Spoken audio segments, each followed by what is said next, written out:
架從香港駛往內地嘅火車，載嘅唔係旅客或貨物，而係眼科手術室。佢係香港火車醫院健康快車。健康快車係香港嘅慈善項目，佢將眼科手術室搬入火車，為內地貧困白內障患者提供免費手術治療。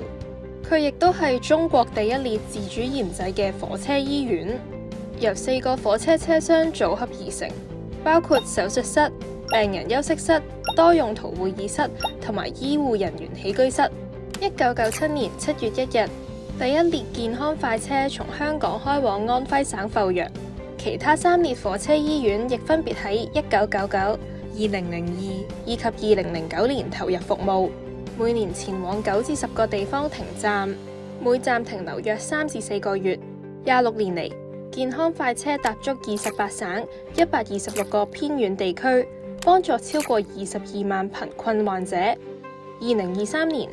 健康快車嘅服務地點就包括廣東陽江、韶關等8個地方，